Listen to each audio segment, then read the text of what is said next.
Welcome back to all our viewers for this part two of three webcasts on harnessing digital workspace for talking about its benefits and challenges. Once again, on behalf of ManageEngine family, I would like to extend our sincere thanks to all our partners, customers, and users who are currently evaluating our products. Thank you and welcome back once again. The objective of this video, as I mentioned on the previous webcast, is to get connected with you guys. We usually do this on seminars, workshops, and user conferences that we have. But unfortunately, this year we are not able to meet you guys personally and get that face to face interaction. But in order to virtualize this face to face interaction, we are having this whole webcast series where we can convey what we have from ManageEngine to you guys and probably take your inputs as well. This is one of such attempts to get in touch with you guys. Let's get into the video. Let me give you a small recap about what we saw on the past webcast. We saw about the different challenges that IT administrators were facing when they wanted to move towards work from home. And essentially, the challenges that they will face or facing when they want to move their endpoints back to office. We all are going to move back to office at some point, may not be 100%, but at least to 50% of our workforce may shift to office and 50% will remain as remote workforce. That's what the Gartner prediction was, and we saw about it. And we saw about different challenges due to the internet bandwidth or the network issues that arose because of moving into work from home. We saw about how it affected the security and how it affected the patching process and how it affected the different security aspects of the endpoints, and where Mr. Balaji was able to share his own experiences with this in this regard.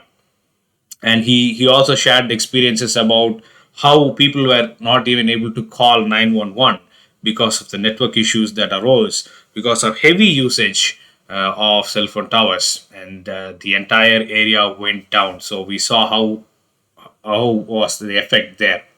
And we had expert views from Romanus talking about how to use the tools effectively and how to manage these work from home devices. In today's session, we are going to talk more from endpoint security front. How endpoint security is affected by this change of work from home and back to office situations. How to handle these security issues that arises, and also a few other issues that arises when we bring machines back to home or even at work from home. So we are going to look at the security side of the endpoints and how we can arrest all that. So I'm going to begin with a small note. I saw this picture in the social media, and it was really interesting. Now, as you can see, from an endpoint perspective, it's a bit funny how much organizations are willing to invest on cybersecurity. It just gives a little idea about what's going on around the globe. Of course, we have tough times ahead. So this is a small picture that I thought is funny, but it also tells us how much it may not be budget like how it says, but it could be in terms of your prospective policies. What are the different policies that you define for your cybersecurity and how much you want to go for it? So that might be associated with the policies as well. But then that's a perspective generally is going on around the world of how much they want to invest into that. With that being said, one of the major challenges that we find from the users is that what causes the level of impact during the work from home, right? So majority of them said remote collaboration was a problem, and 30% said remote access to the data was a problem during this whole work from home or pandemic situation. And even though you have the data and tech available, we're still unable to go towards work from home. That's one set of people who had that concern. Now, if you look at it, most of them or in median, remote access to data is generally a problem, and it also poses threat to the organizations when they want to give access to the internal applications, or even to have collaboration within the team to provide remote access to the data is always a challenge. Now, to put it as a generalizing for work from home, to enable a work from home was a challenge, internet bandwidth or providing access to the applications, yes. Managing bring your own device type of approach, we did see this on the last webcast. And bring your own internet. How big is that impact when you depend on the internet connectivity of the end user and different collaborative tools? So, securing work from home devices or endpoint lockdown is also important at this time. It's very, very crucial. And why is it crucial? I'll come back to the slide. Is the increase, if you look at it, it's very interesting to see 50% of them said the cyber attacks and data frauds are due to sustained shift in working patterns. That's very, very important to be noted. Due to the change in the pattern we work, going to work from home and coming back to office, or enabling them from roaming users or remote users. So changing patterns and also the different devices that they like to use, switching from one device to the other device, or corporate device to personal device. So switching these patterns are very, very crucial, because we see from this data that cyber attacks and data frauds are due to sustained shift in work patterns. So that's one of the reason why it's important to provide proper security for your work from home devices or your endpoint. It includes your comprehensive vulnerability or patch management. It's important for a data leak prevention solution, enhanced browser security, encryption. In fact, we have put down that in a specific chart where you have management features and security features. Our expert Romanus will be speaking on these fronts, but just to give you an idea from an endpoint perspective, what are the different security that's important, from allowing applications from patch management to antivirus to browser security, which we're going to talk about in detail in some time. The second important thing is the data leak prevention. That's there. You have to monitor the device management and the role based access for control for the devices, and auditing and reporting. And then comes application control, blacklisting, whitelisting, or I will put it as allowed application list and prohibited application list. It's very, very important as an organization to go about it and have a policy in place for the access management and privilege management, and regularly go for auditing and reporting. One of the important features, even on CIS standards, they mention is to go for auditing regularly and provide a comprehensive reporting back. When users are back to office, first thing that we would try to do is to do a network access control for the devices that are non-compliant. So you're going to put a stop to devices and say, hey, if you're not compliant, then you're not going to access my network. And that's one important aspect that we have to look into: network access control, or NAP, network access protection, however you want to call it, for the back to office devices, and even for the devices that are going to come inside and go outside for work from home. So that's one of the major important aspects. You need allowed application, data leak prevention, as well as NAC control when they are back in office. So we have lot of things to talk about in terms of security. So without wasting time, I'm probably going to ask a couple of questions to our guest who is with us today. And Let's see his idea about the endpoint security, and then we will proceed from there on.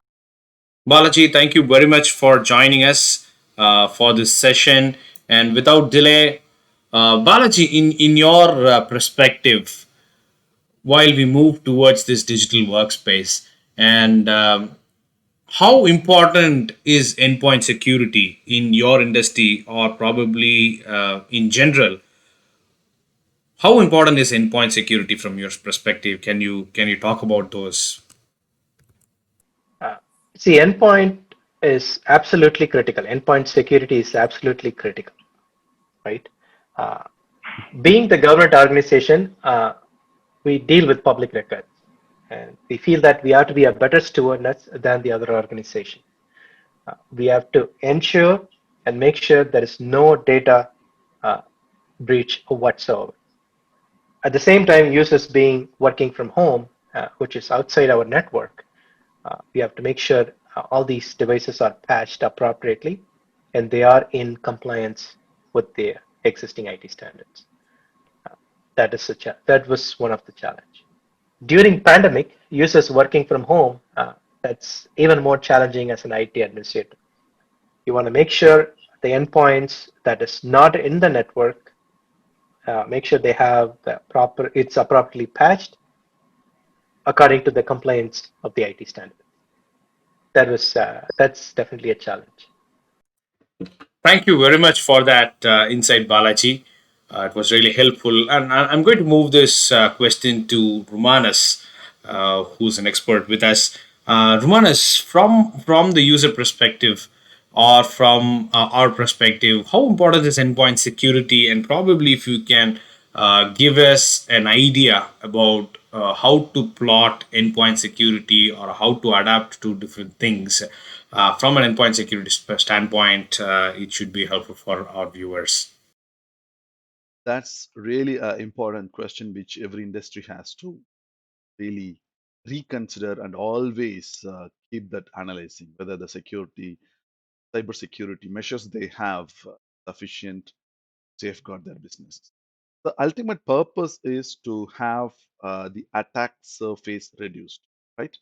So that means you have to initiate in such a way that it protects your business and minimizes the impact which are uh, growing due to the vulnerabilities. Right? So, which approach are you going to take? Is it a proactive approach or a reactive one? So, let me explain you. So, we had a couple of years back, we had a serious issue with the uh, ransomware. Hope everybody remembers that.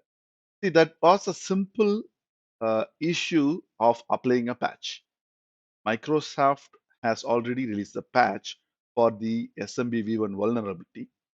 However, most of the organization just ignored it or hadn't applied that. So it's actually categorized as critical, and people ignored it.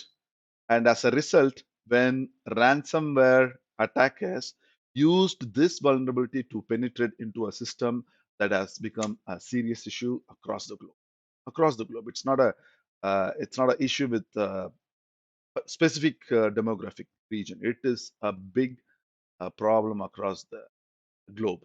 That means we have to ensure that cyber security is handled in a proactive manner, which is the philosophy of having this cyber security in an organization. Now, how do we approach it? It is basically proactive, that too with known and unknown vulnerabilities. What are known vulnerabilities? Say, for example, Microsoft releases patches every second Tuesday. Similarly, every third party vendor who has an application on the market will release its own issue fixes and enhancements, features like that. Now, these are all the known areas where you should be easily concentrate. Now, schedule a time and ensure that these things are applied. These come in variety of forms. You some may call it service packs, cumulative packs, updates, patches, 0 days, and each patch might have different severity, critical, important, low, moderate. Now, it could be your strategy that how you want to deploy it, prioritize and take it to the network in a timely fashion. However, it is really essential that you are focusing on the known side of it. What is the unknown side of this? So there are common topics about insider attack. So that is something which you have to really have your security at the endpoint in a clear-cut manner. That means it could be because of intentional purpose or unintentional or ignorance, right? So that leads to data breach and which could lead to business critical problems. Hope you remember the Waymo issue with Google's uh, automatic auto driving car. So there has been a big issue of data leak from an internal user. You would find that this happened during this pandemic, I suppose. Now, that is one kind of threat where your endpoint security could play a major role in protecting that. And apart from that, a lot of vulnerability. Patching alone is not a solution. So you should have other vulnerabilities to be addressed, like you might have unwanted applications running inside the organization, or the applications which are available should have had few settings to be blocked, or the protocols to be configured properly, or the settings or the web service to have proper things.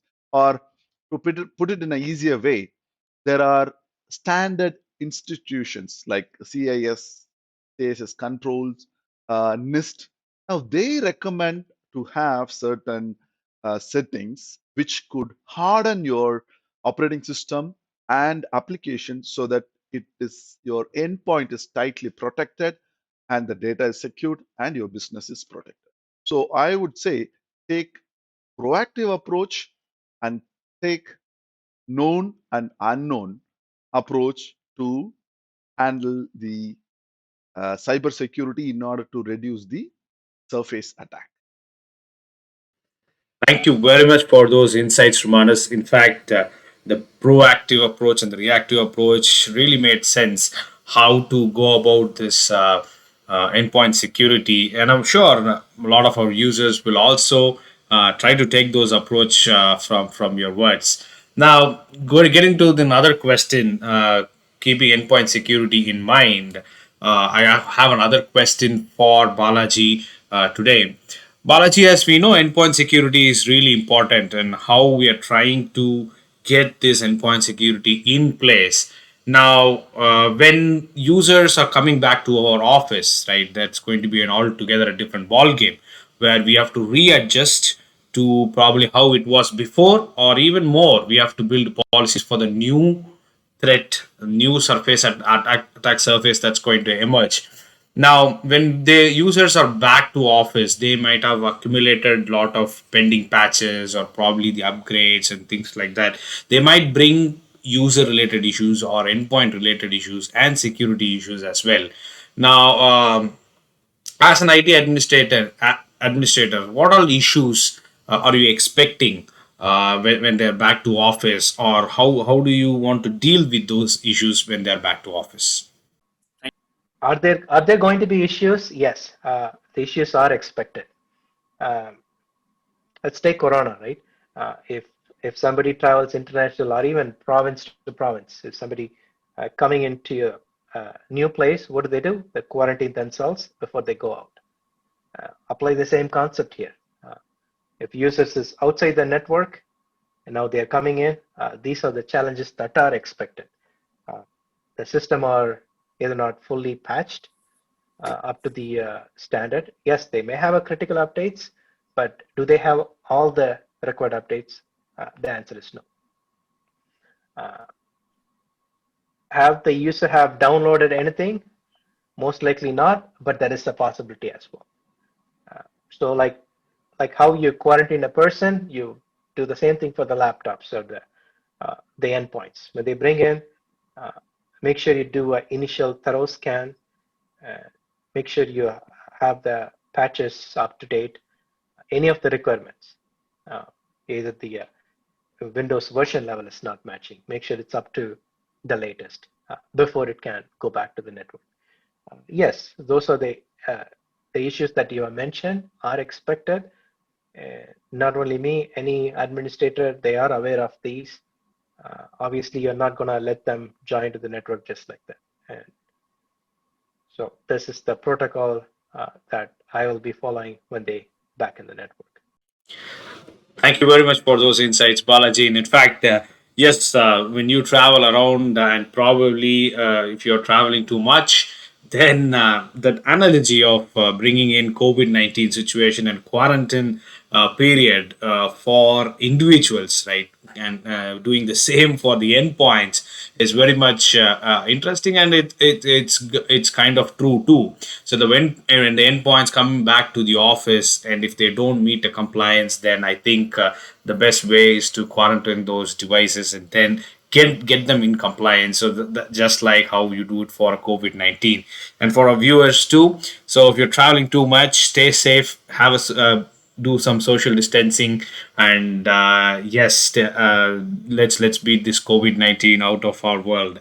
And moving the question back to Romanas, in this COVID-19 situations, when the users are back to office, there are issues that we predict that might come across. So, from your perspective, how do you think we are going to handle the issues moving further, or how IT admins are to be prepared? What's the game plan here, and how it's going to be? Over to you, Manas. That's an interesting question. See, what I have here for you is basically the Forrester's prediction about this pandemic situation, especially for the organizations. So they kind of divide this into four phases, where phase one is about infection during January, February until mid of March. And from there, it goes to the next level called social distancing, where we all practice social distancing just to ensure that we are avoiding to the maximum of infection.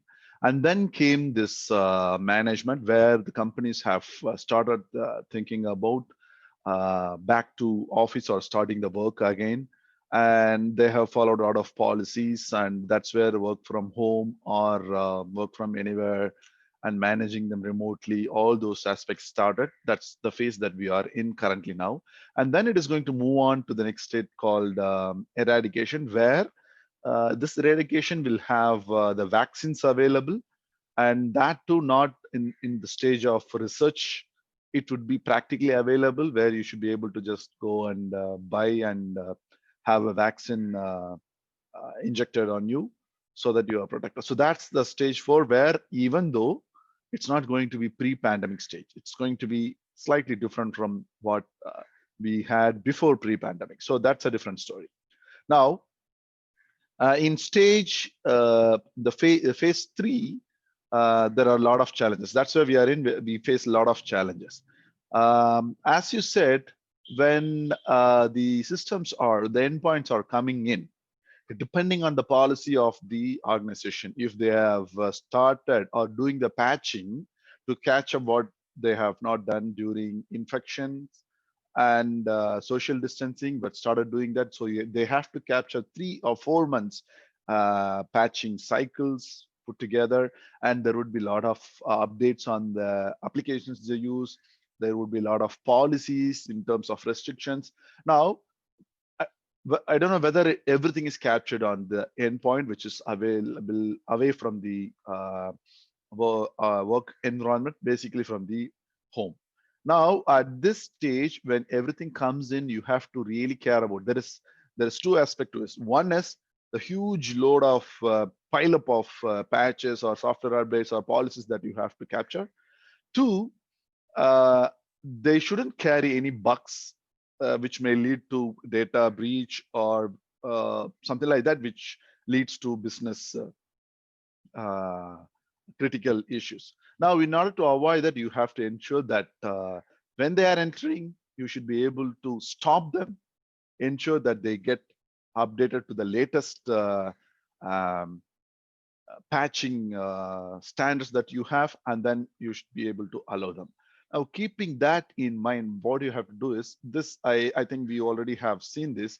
This is something that as a feature that you have with uh, Desktop Central. Forget about the managements, which is regularly something which you could have done. But what I'm going to highlight here is, see this one about network access control. You could make use of that here, right? So that can be configured. Now it is available at, with the latest service pack or update from Desktop Central. And when you have that, you can have a console, separate console in which you should be able to configure whether the endpoint, what are the applications that endpoints has to get upgraded or in par with the organization policy. And based on that, you should be able to block. It is again up to the administrator. They can block only LAN or only Wi-Fi, things like that. Or I would recommend block completely, but this will ensure that the subcentrale agent is still communicated to the server.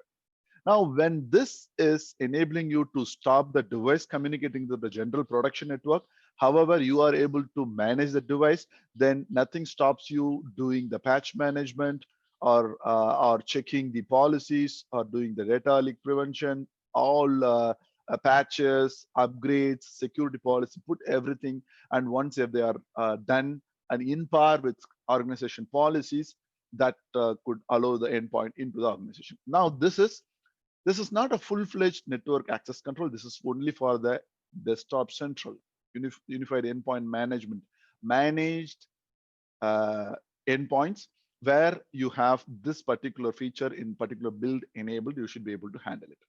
Now, why we have to bring this up so quickly? Because we know that this is a gap from work from home to work from office, which would have.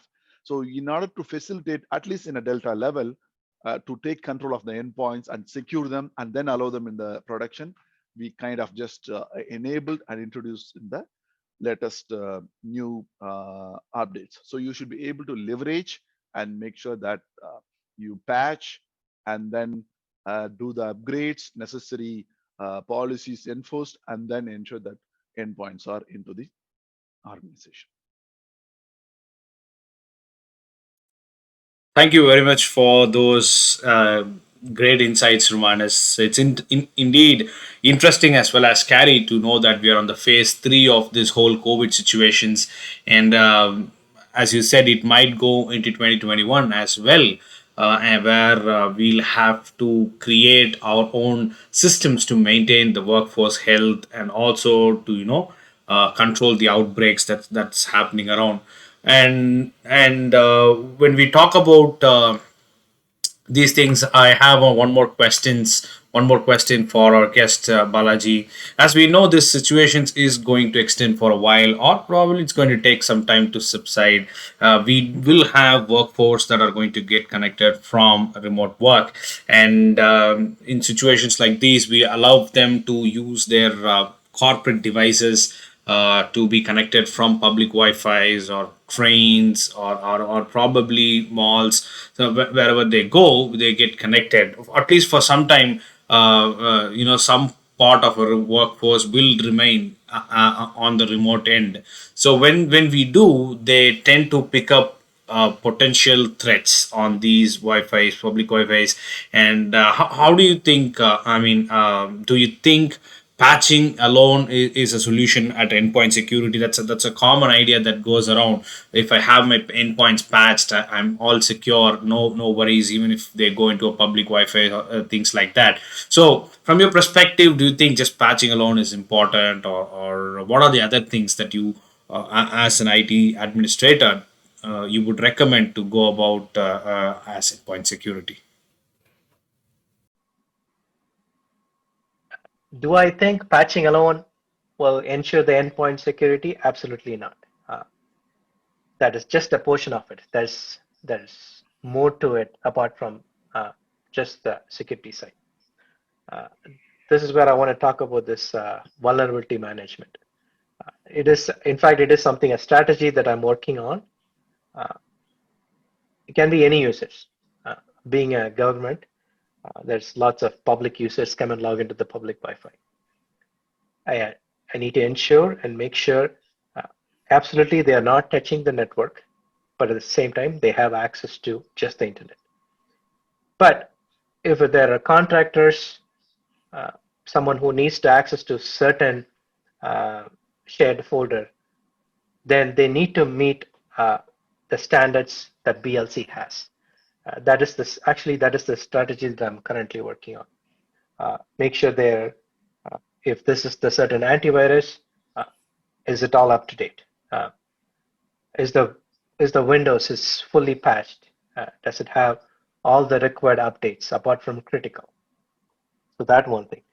And so those are the things I think that is really important. And on BLC end user perspective, uh, I am using Office 365. The threats comes through email as well. Things that I have improved is added on the ATP, Advanced Threat Protection to it, which added an extra layer of security uh, to the existing one.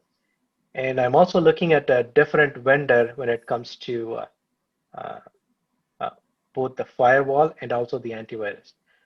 There is a product out in the market where uh, if the system is not meeting the standard, and if somehow the ransomware gets into the system, it automatically kicks that system off from the network. That is the product that I'm looking at it. Still doing some research on it. So I want to make sure. Hopefully that should work, and that will increases the security of the endpoints, I believe. Thank you very much for those wonderful insights, Balaji. Yes, we need to have proper solution in place apart from even patching about how we are going to handle those devices. And I'm going moving this question back to Romanus as well. From an endpoint security, can you tell us about the different ideas we have and how to go about planning these endpoint securities in general? It would be great for our viewers. Romanus, over to you. That's a great question. Will patching alone will solve the problem? I would say no.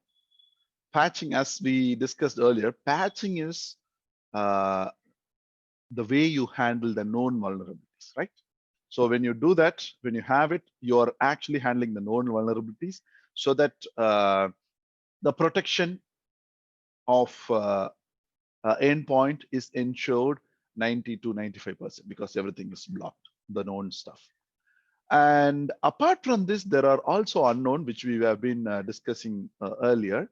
Um, so other security features like vulnerability manager, which points out what are the vulnerabilities in terms of applications, in terms of settings, in terms of protocols, which we can allow or not allow those things, right?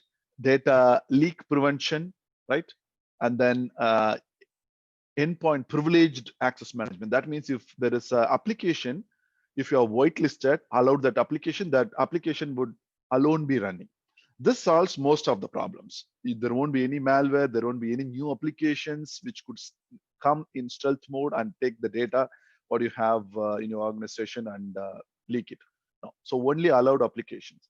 And EPAM is something where this even takes to the next level, that even this allowed application would be having privileged access requirements, and that would be done on need basis, only at the time when it requires, and only for a short duration while the application requires that privilege to do some operation, and that's it.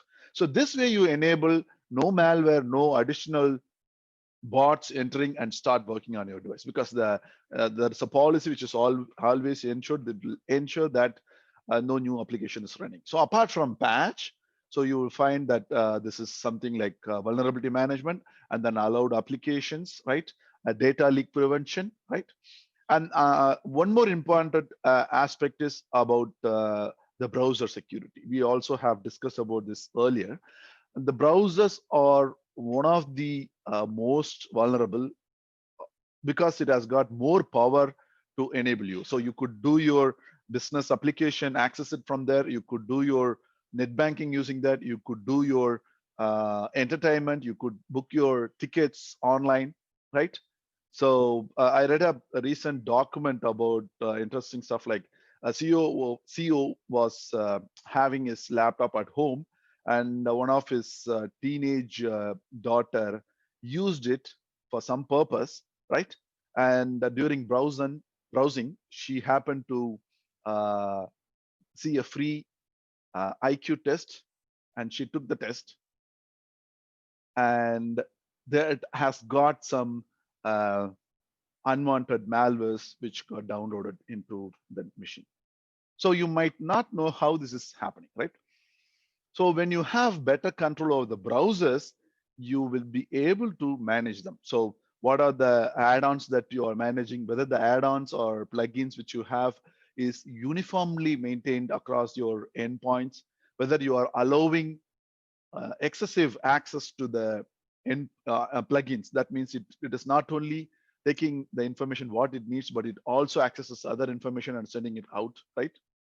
Now, those things you have to really care. Now, the additional security add-ons along with Unified Endpoint Management Suite will take care of these things. Apart from patching, you'll need to worry about vulnerability, right? You need to worry about allowed applications and the privilege for them to run, and then browsers, data leak prevention, naturally encryption. Now, all those things are handled, and they are also available as additional add-ons to the existing suite of unified endpoint management that will help you to take care the endpoint holistically, so that the endpoints remain productive, secure, and brings creative collaboration, so that the business is doing good.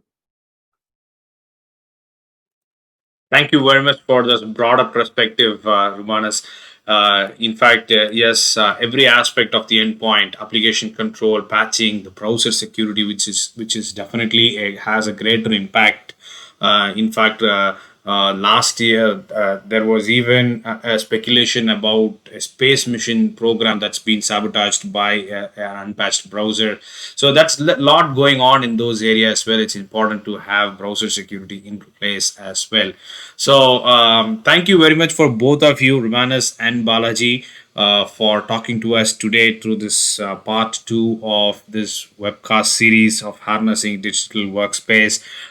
We saw the benefits of it and the challenges that comes along with that. And once again, viewers, thank you for joining us today. And with that, we have come to the end of part two of three web series. What to expect from part three, which is going to be the next web series that we are going to have. We again have Balaji answering our questions. We are going to talk about how to minimize the security issues when we move into the workspace, and we are going to talk about the different devices that are involved and how to create strategies for those specific devices. In fact, more about modern management of modern devices. Balaji is going to share his idea about modern management and how he's doing it on his workforce. That's quite a bit of what we are going to discuss on the next series. So until then, thank you very much for joining us for this webcast. See you on the next webcast. Thank you, and you guys have a wonderful day. Bye bye.